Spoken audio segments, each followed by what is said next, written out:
everyone. This week, we're going to talk about one of the main tasks in machine learning, classification. Here's the outline. First, we'll review what's discussed last week, supervised and unsupervised learning. Then we'll focus on binary classification, which means classifying data into two categories. We'll explain how to perform binary classification with linear discriminant. Finally, we'll talk about how to estimate the performance of the classification algorithm. We'll introduce the common metrics ROC and AUC. Supervised learning means we train with labeled data, where the right answers are already given. One typical task is classification, to classify things into discrete categories, like the blue type and the red type of events on this plot. Another example of supervised learning is the task of regression, where we fit the distribution of data, say for a variable x on this plot, in order to make predictions of a continuous value y. Unsupervised learning means we train with unlabeled data, where the right answers are not known beforehand. A typical task is clustering, where we group data into different clusters according to their similarities on this 2D graph. Another example of unsupervised learning is the task of dimensionality reduction, where we simplify the data with a lower dimensional or less complex representation by identifying the direction of maximum variation, such as V1 on this XY plane. The topic for this week is classification. We will first focus on binary classification and call the two categories signal and background. I will give you an example in physics. Let's say in the experiment at the Large Hadron Collider, or the LHC, we want to distinguish two kinds of particles, one from hard head-on collisions, which are our signal, and the other are particles from soft collisions, which are the background. To give you an idea why this is an important task, recall that at the LHC we collect bunches of protons, which are made of smaller particles called quarks and gluons. Therefore, on top of the hard collision, there are many soft collisions happen almost at the same time. As you can see on the right-hand side, in the middle of the plot, there are many dots, each representing a collision point, and a lot of tracks originated from these points. However, we are only interested in the tracks from the hard collision, represented by the two red lines, which is our signal, and all the rest are the background, which are the bad guys we want to get rid of. So what can we do to distinguish signal from background? We can use physics to make a guess on a feature that can separate signals from backgrounds. For example, energy of the particle. Since signals come from hard collisions, we expect them to have higher energies than backgrounds. As a toy example, I mark 10 events on the x-axis, which represents the particle energy. The blue dots are the background events, and the red dots are the signal events.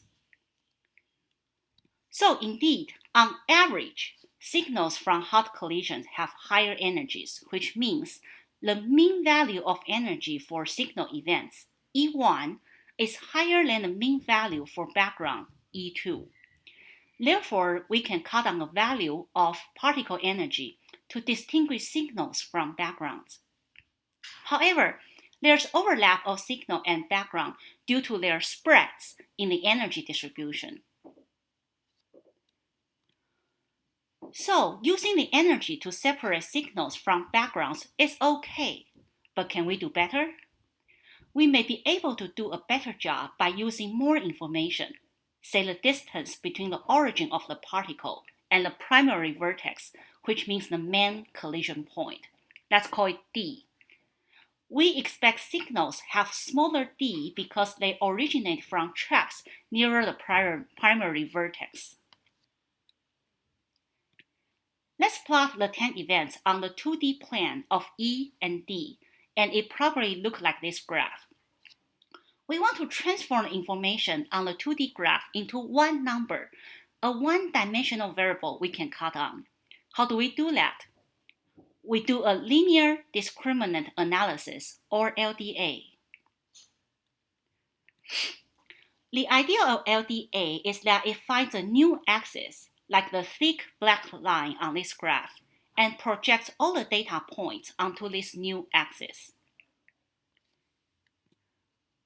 When we plot our data on this new axis, as shown on this page, we found that the separation between the two categories becomes larger.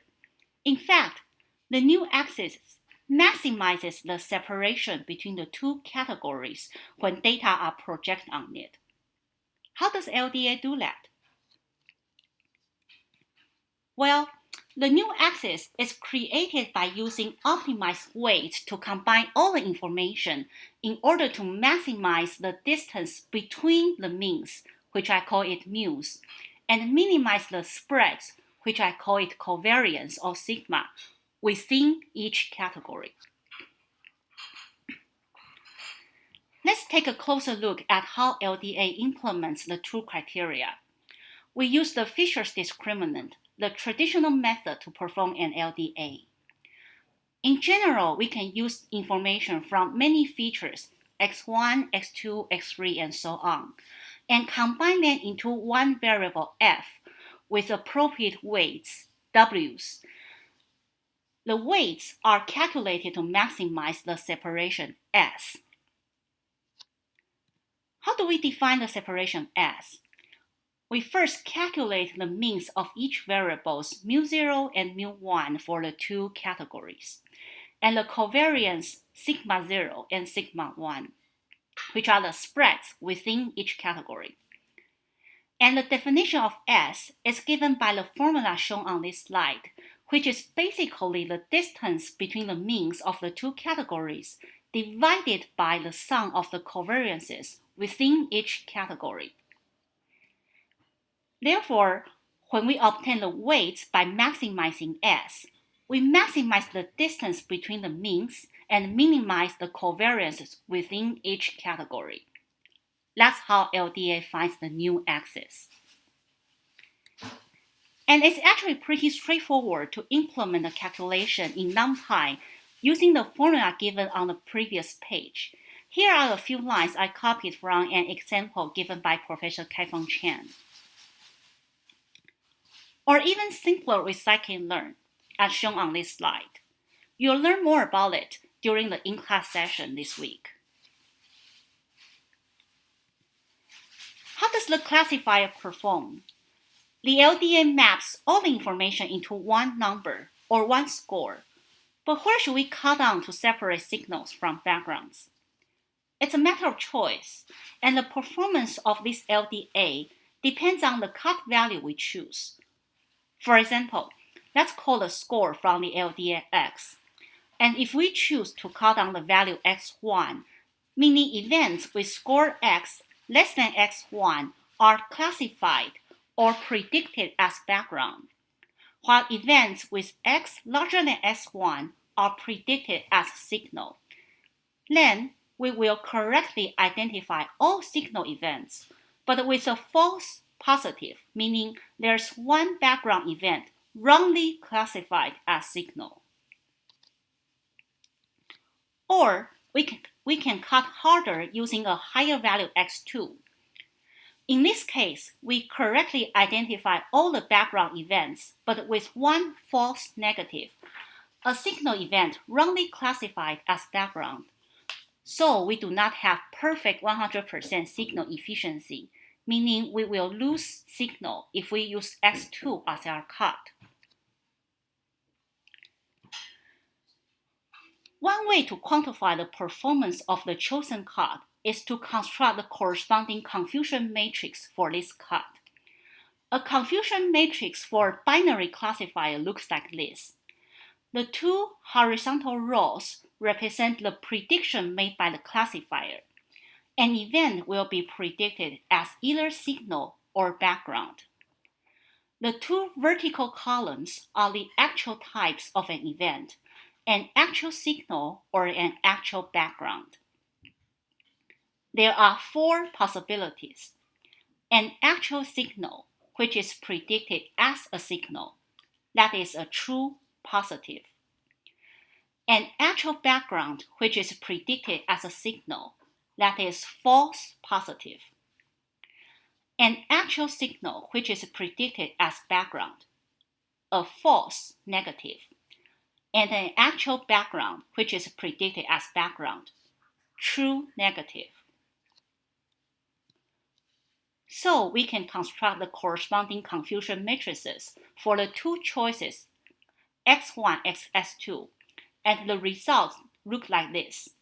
For x1, we correctly identified all 5 signal events, so 5 true positives with no false negatives. On the other hand, there's one background event wrongly classified as signal, so 1 false positive with 4 true negatives. Similarly, there are 4 true positives, no false positive, 1 false negative, and 5 true negatives for x2. And you can make a decision based on which aspect is more important for your task.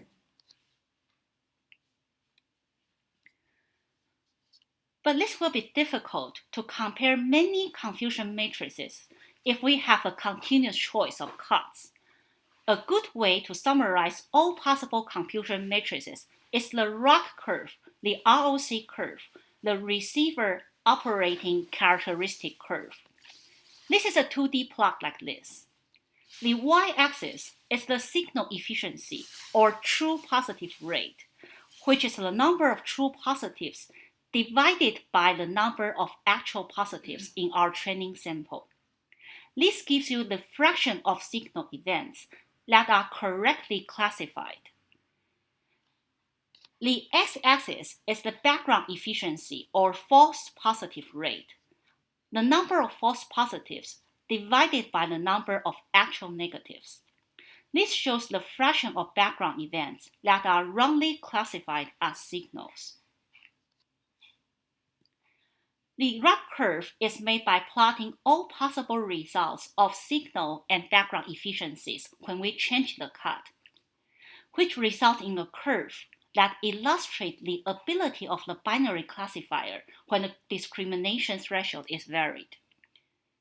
The ideal case is we have a classifier with 100% signal efficiency for any possible background efficiency, including the choice with no background wrongly classified as signal. That is the blue dashed line. The worst case is we classify signal and background events randomly, so their efficiencies of passing any cut are equal, and thus result in the diagonal orange dotted line. A typical case is the black line that bends away from the diagonal line to the direction of the ideal curve.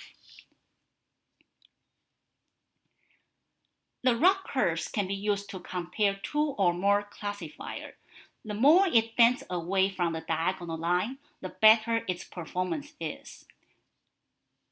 Another way to estimate the performance is the AUC, area under the curve, which varies from 0.5 for a diagonal line to 1.0 for the ideal case. We can compare the power of 2 classifiers represented by the orange ROC curve and the green ROC curve on this plot by comparing their sizes of AUCs.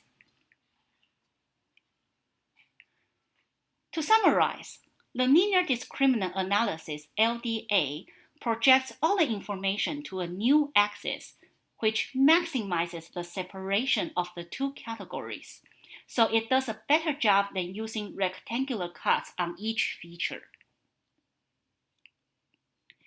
And the performance of a binary classifier can be estimated by the ROC curve, or the AUC, area under the ROC curve.